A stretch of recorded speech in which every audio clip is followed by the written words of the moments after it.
Check this out.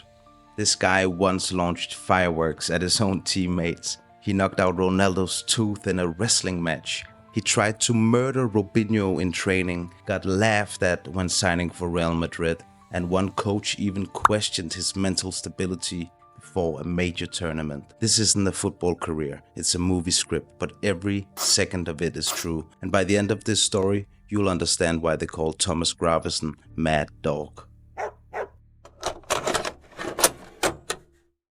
Our story begins in the mid-90s in the quiet town of Vejle, Denmark.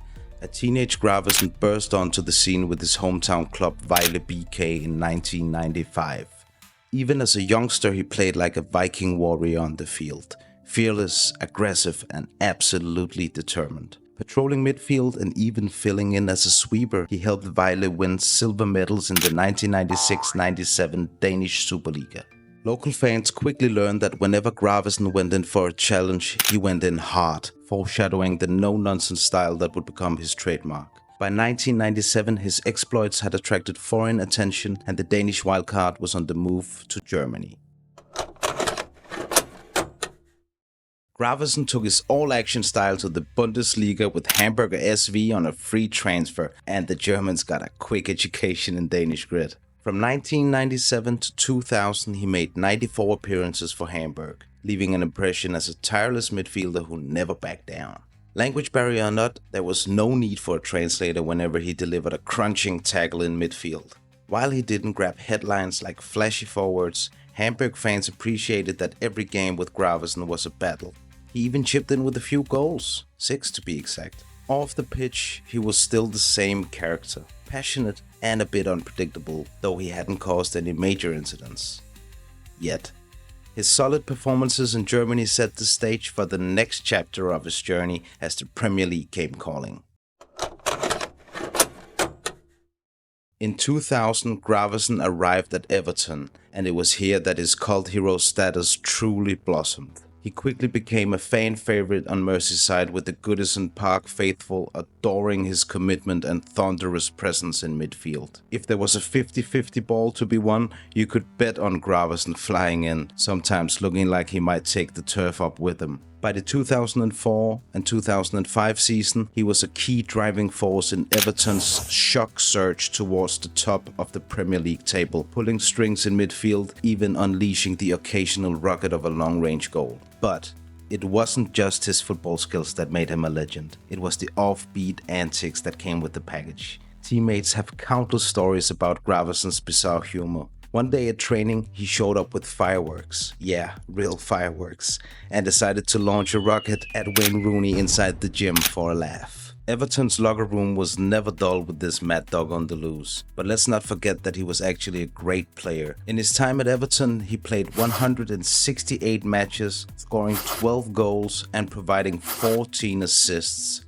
Not bad for a mad dog. Even the Danish national team enjoyed his eccentricity. Despite a national coach worrying about his mental volatility, Gravesen became a pivotal player for Denmark, starring in the 2002 World Cup and the 2004 Euros. In one qualifier, he played so well that Mike Tyson, the heavyweight boxing legend, asked for Gravesen's jersey and wore it during his visit to Denmark. When the baddest man on the planet wants your shirt, you know you've made an impression.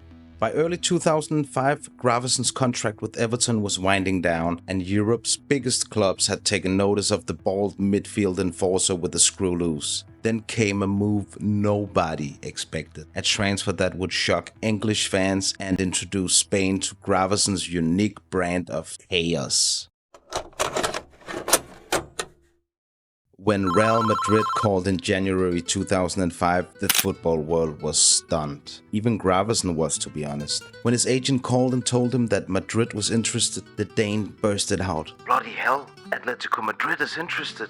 No, Real Madrid for their opera. Fans and pundits scratched their heads. How would this unpredictable hard man fit? During a preseason training in 2006, Gravesen's competitive fury boiled over. Robinho too squared up. Robinho gave the Dane a shove in retaliation, a big mistake. Gravesen's eyes went wild and he lunged, wanting absolute revenge. Teammates had to tear him away as he shouted, "I'm going to kill him." The training ground scuffle became headlines news around the world, adding to Gravesen's growing mythos. As teammate Julio Baptista put it, he gave Robinho a kick, then another one. Robinho shoved him, and then it kicked off. Gravesen wanted to kill him. The madness in Madrid didn't end there. In another infamous training incident, Gravesen engaged in a friendly wrestling bout because why not wrestle in football training with the Brazilian Ronaldo and accidentally knocked Ronaldo's tooth out in the tussle. Yeah, you heard that right. He floored Ronaldo, the legendary striker, and sent one of his teeth flying. That was the final straw for Fabio Capello, who was already less than enamored with Gravesen's antics. Coach Capello admitted that Gravesen was a little bit peculiar and that he didn't like the player's behavior. In Capello's words, his behavior, I don't like it. Everything has to be done like he wants it to be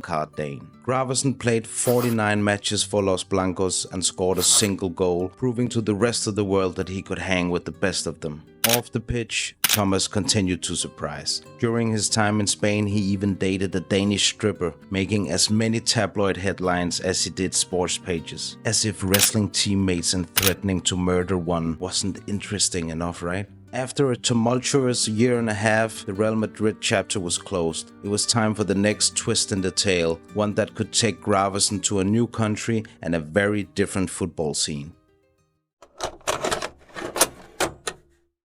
If you thought Thomas Gravesen was unpredictable in club football, just wait until you hear about his time in the red and white of Denmark. Gravesen made his debut for the Danish national team in 1998, and what followed was nearly a decade of blood, sweat and chaos in the name of his country. He would go on to earn 66 caps and score 5 goals for Denmark. But of course, it was never just about the numbers with Gravesen.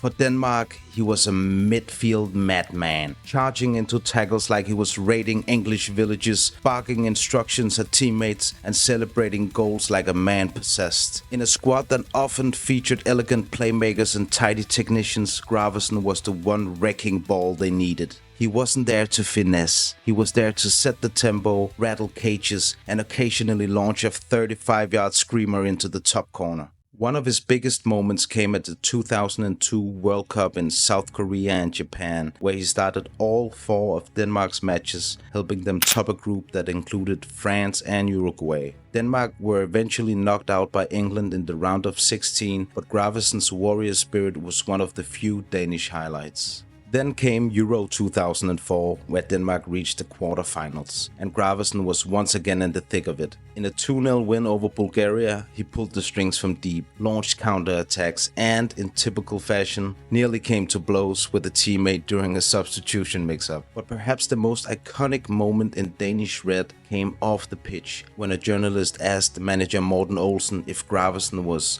mentally stable enough to represent the country on the world stage. Olsen's reply? He's not normal, but he's exactly what we need.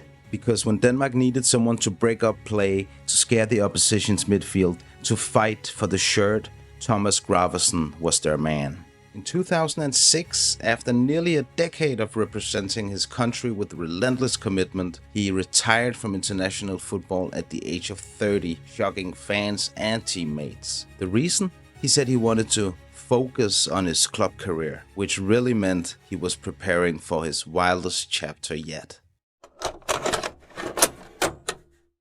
Gravesen's next chapter took him to Scottish giants Celtic in August 2006. Celtic fans couldn't believe their luck. They were signing a Galactico, a Real Madrid midfielder, and a famously eccentric one. Gravesen arrived in Glasgow to great fanfare, even scoring against arch-rivals Rangers on his Old Firm debut to instantly endear himself to the Celtic faithful, showing that beyond the tough tackles there were some genuine skills and goal-scoring ability. The Celtic support, loving his passion, nicknamed him Gravo and welcomed his animated on-field antics. Yet, despite the early promise, Gravesen's time at Celtic would prove turbulent. His all-action style didn't entirely fit manager Gordon Strachan's plans. Soon he was rotated out of the starting lineup, replaced by younger midfielders, and questions arose about his discipline and focus. By 2007, Strachan openly expressed disappointment that Gravesen wasn't working hard enough to reclaim his spot. Although he didn't play him, Strachan had no ill will towards Gravesen. He's an amazing talent, but he's completely uncoachable. He's a decent lad and he's never been a problem.